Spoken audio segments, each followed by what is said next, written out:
Thank you for that request to record. I forgot. I appreciate that. So this Zoom is being recorded. Hope that's okay with you. We have the joy of hearing today from Dr. Callie Micale. Dr. Micale is the Assistant Professor of Theology and Ethics and Director of the on-ground MDiv and MTS programs at the Palmer Theological Seminary. She earned her Master of Divinity from Princeton Theological Seminary and her PhD from Yale University in 2023. Her research published in the Journal of Disability and Religion, uh, Disability Studies Quarterly, and Dialogue, uh, a journal of theology integrating the history of Christian thought with disability studies and social justice concerns. And so Dr. Micale is here today, and she's going to be talking to us about the hidden costs of AI and the impact that it has on our world, and obviously how we can sort of monitor that and enhance human flourishing in our world. So at this time, it is my pleasure to invite Dr. Callie Micale to come and share with us. Reverend George, thank you for that introduction, and thank you for hosting tonight. I also want to express gratitude to my students on the call. They've heard me lecture all semester, and so I'm truly humbled that they're willing to listen to me once more. A few notes before we begin. I began research for this lecture almost 2 years ago, and given the rapid acceleration of artificial intelligence, new concerns have emerged that will not be addressed by me in this talk. Specifically, I'm going to focus tonight on the production and material infrastructure behind the technology and the health costs that have ensued. If I were to rewrite and expand this essay today, I'd want to think more carefully about the use and implementation of the technology, especially by the United States military, to identify targets, monitor tactics, and devise strategies, as well as in bioengineering and DNA synthesizers. The other point to note before we begin is that this lecture takes a global perspective, which means that I set aside much conversation around the building up of data centers and the resistance to them here in the United States. I do believe that we're witnessing in Texas, Arizona, Virginia, West Virginia, Illinois, Georgia, many microcosms of what I'll discuss as happening at a much broader scale.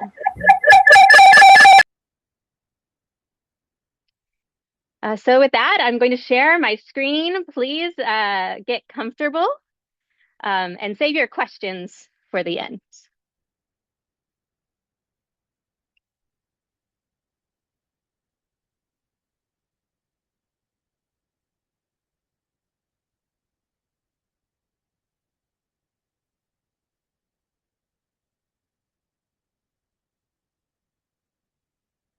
This talk is called The Hidden Health Costs of Artificial Intelligence Towards a Christian Ethic of Human Flourishing Now.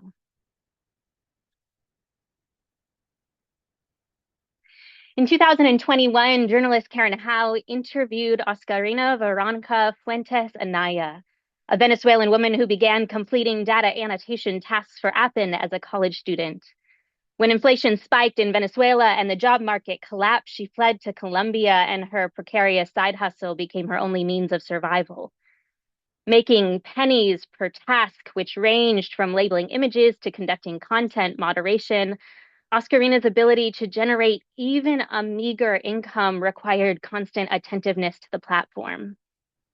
The internalized demand for unceasing work resulted in erratic sleep, poor health, and feelings of instability, only worsening her chronic health condition. As Howe reports, for weeks she experienced crippling pain and bouts of blindness, but even then, all she could think of was that she and her husband needed money. She pulled out her laptop and logged back into Appen. While language like the cloud and star-based brands like Google's Gemini gesture at immaterial and ethereal processes, Artificial intelligence is a global industry and registry of power. Its construction depends on extracting and exploiting material resources, including human labor, from some of the world's most vulnerable populations. While the harms are obfuscated by the distance between the tech consumer and the site of production, disability theory's category of debility, the systemic bodily wearing down of populations, might help us to evaluate how promises of upward mobility and social equality for some, notably some disabled people, are undercut by the human and material infrastructure behind today's tech industry, which creates new obstacles to increased quality of life.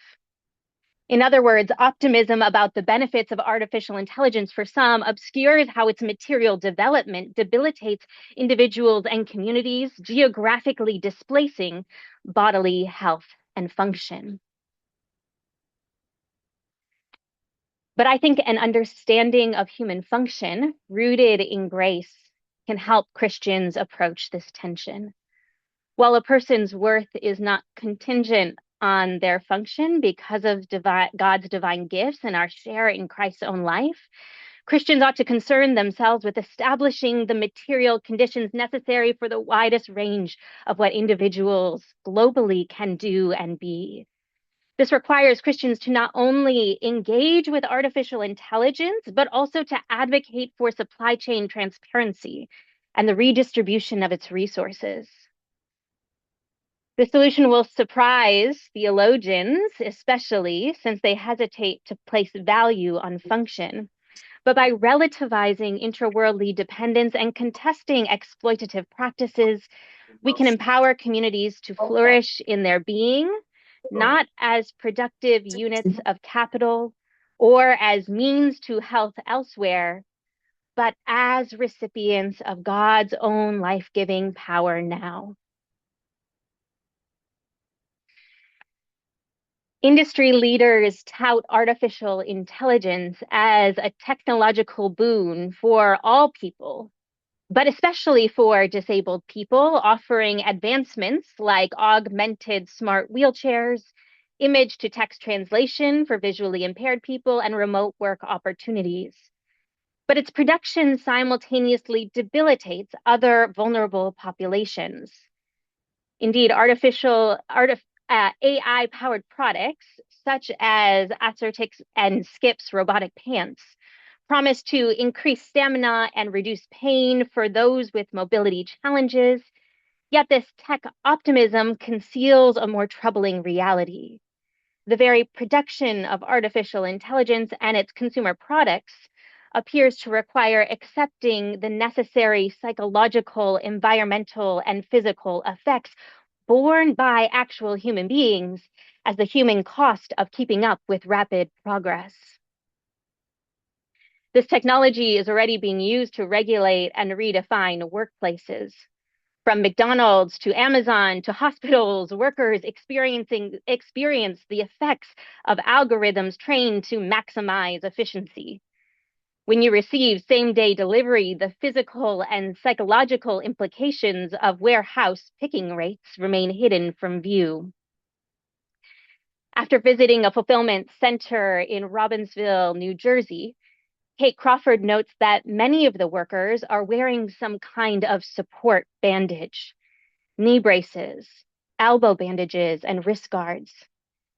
This example of corporate maiming is made all the more surreal by the vending machines spaced at regular intervals, stocked with over-the-counter painkillers for anyone who needs them. Artificial intelligence is not wholly disembodied. The AI industry relies on a global workforce for building data centers, as well as performing tasks like content moderation and data annotation. This mobilization of workers has already resulted in widespread harm. For example, hundreds of workers in Kenya and Ghana hired to moderate content for Facebook filed lawsuits alleging mass diagnoses of PTSD, depression, and substance use disorder as a result of workplace psychological trauma. This exploitation is not limited to content moderation. It also extends to low-wage labor like data annotation and the employment of those engaged in mining and processing of minerals, rare earths, lithium, copper, and gallium for the production of chips. Unregulated rare earth mining in countries like Myanmar leaves waterways contaminated with heavy metals and radioactive elements. These contaminated waters spill into Thailand, causing skin rashes, illness, and poisoning fish, a vital food source. Cobalt mining in the Democratic Republic of Congo employs children as young as 11 years old because of their ability to maneuver in tight spaces. But these children face serious risks such as injury and death since they're unlikely to be protected with safety equipment, and the mine shafts are susceptible to tunnel collapse. Here's the rub. Artificial intelligence holds transformative power for diagnostics, drug discovery, and care. It will open up meaningful possibilities for disabled life, expanding the range of capabilities for disabled people. But the drive to scale up through unmanaged growth risks exacerbating global health inequities. Wealthy corporations and countries debilitate and maim already vulnerable populations through an unfettered quest for resource extraction and cheap labor. When chronic health conditions or permanent impairments impact populations, especially those not equipped with access to health care or westernized accessibility standards, disadvantaged communities face disproportionate suffering, further decreasing economic viability and increasing demands on caregivers, who are most often women. The twisted irony is that the robotic pants designed to reduce leg pain are built using minerals mined by children whose literal legs and spines are at risk from tunnel collapse. The construction of products promising to deliver the good life do not just have material costs, but transfer bodily health from one geographic location and community to another, widening the gulf between global poverty and wealth.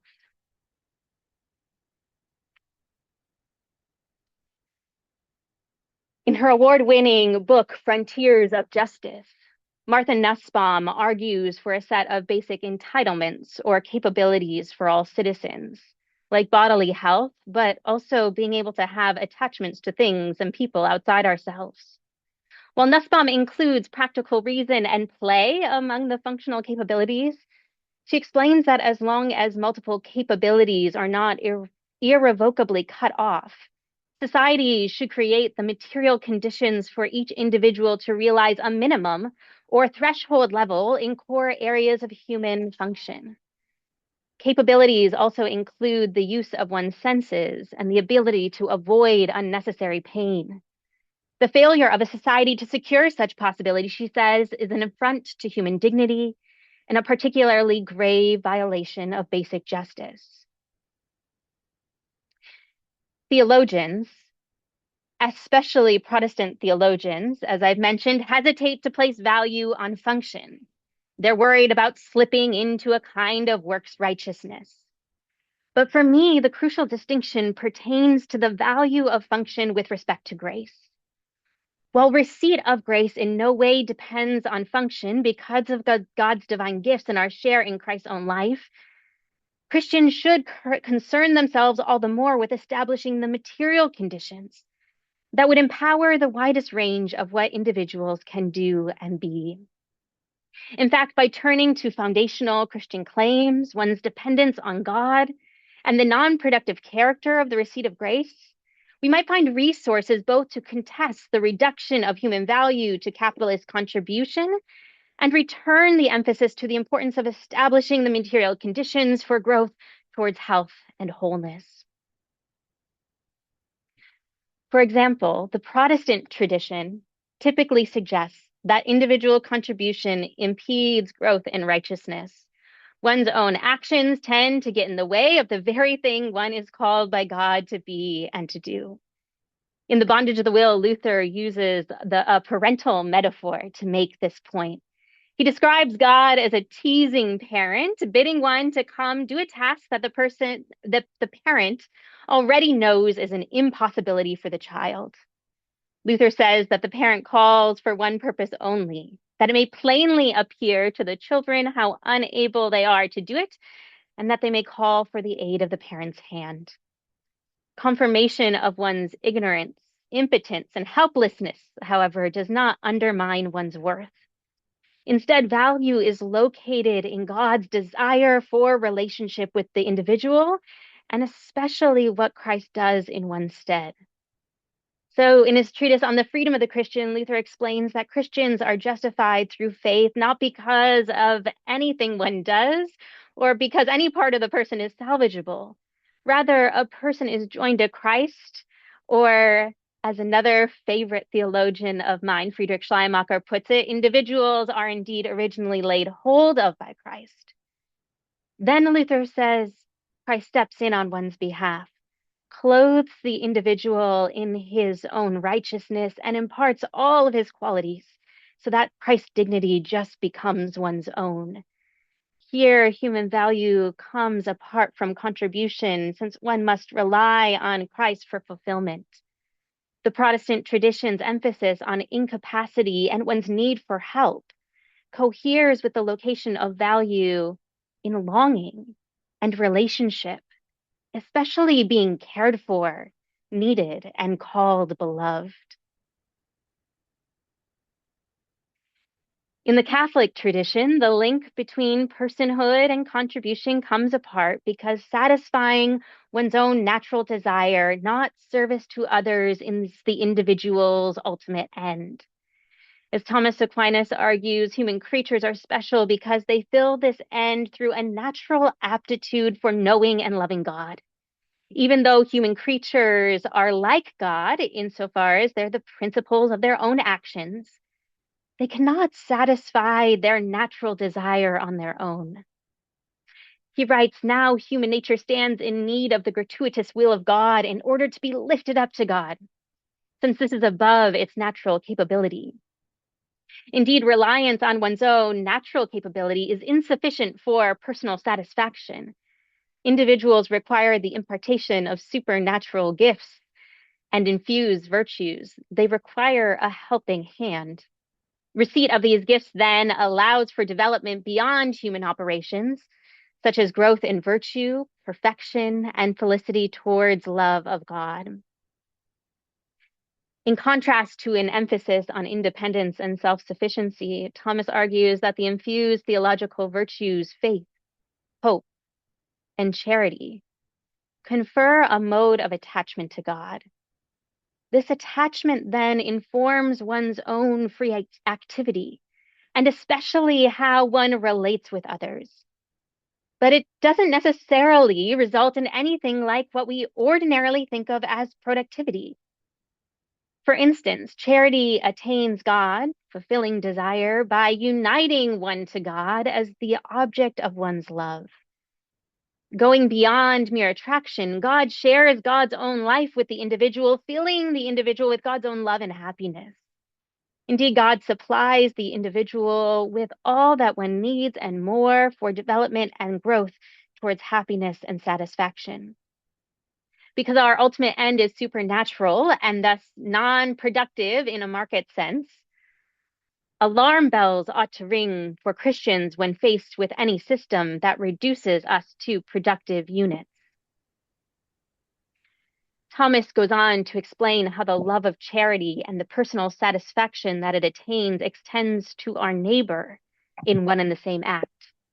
He uses light imagery to make this point.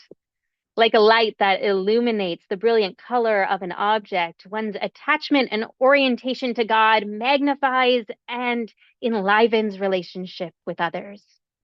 Enjoyment of God brings one to delight all the more in one's relationships, wishing those alongside of the individual that they also grow into the fullness of God's wisdom and love.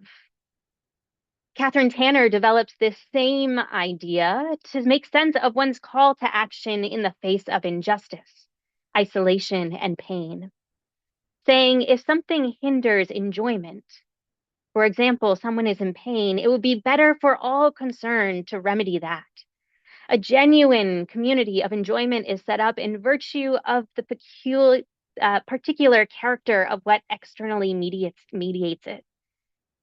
The uniqueness and value of each individual life shines not because of anything one does or contributes, but as a result of receiving God's life as one's own and delighting in that experience with others. If impediments to one's sharing in such delight arise, the whole community ought to participate in creating the conditions that would remove such barriers. That's a Christian view of the grace that's established through Christ and the kind of community it engenders. So these are just some examples of foundational Christian claims that can push us towards countering the global displacement of bodily harm. Well, this talk is by no means comprehensive or exhaustive in scope. I'm suggesting that Christian emphases on incapacity, the need for God's help, the enjoyment of a non-productive end to which human nature is properly ordered, and the significance of the feeling of community for holistic growth all show an affinity with the twin insistences that people have inherent worth outside of commodity relations and capitalist notions of productivity, and on the significance of relationship for receiving what one needs to thrive. Whereas the production of artificial intelligence presently widens the health equity gap, the receipt of God's grace compels Christians to push towards a social reality where the beloved character of each of God's children is not only recognized, but where we participate with God to put the material conditions in place for communities to thrive. Indeed, if human value is decoupled from capitalist contribution, as both the Protestant and Catholic traditions suggest, then the debilitation of workers and communities in Myanmar, Thailand, and Kenya cannot be dismissed as a necessary trade-off for technological progress. When the AI industry extracts the functional capability of a data annotator in Colombia or a miner in the Democratic Republic of Congo to enhance the functional capability of a consumer in the United States, it's not merely an economic transaction. It's an assault on the community of enjoyment that the receipt of grace fosters, and a disruption of the material conditions for well-being that potentially impede reception of God's grace. Because the distribution of God's good gifts knows no national or corporate boundaries, theological grounding in God's grace demands more than just virtue-based large language models or unbiased algorithms. It demands supply chain transparency and the redistribution of resources. If we believe that every individual is originally laid hold of by Christ, then the obfuscation mentioned in the introduction, the distance between the laptop and the mine, is a moral failure. Christians must advocate for tech giants to map and disclose the human labor and environmental debility embedded in their products and move beyond charity and building community relations toward a structural sharing of wealth generated by artificial intelligence to repair the environments and bodies broken by its extraction. In the end, I hope this little lecture contributes to the much needed emphasis on health equity within scholarship at the intersection of ethics, artificial intelligence, and theology, opening an avenue for constructive conversation between these fields with the hope of reorienting discussions around human dignity in the present, rather than an outsized preoccupation with speculation about post-human futures. More than that, I want to emphasize that Christianity has tools to critique the reduction of human beings to units of labor and data points in a global registry of power. By reclaiming and understanding of the expansion of human capabilities rooted in grace, we can move toward a future where technology does not transfer health from the poor to the wealthy, but rather serves to ameliorate suffering, establishing the material conditions for the widest range of what every human person globally can do and be. Ultimately, our dignity is not found in what we can pick in a warehouse or label on a screen, but in our shared dependence on a divine helping hand, one that invites us into a life of non-productive delight to be enjoyed in community. Thank you.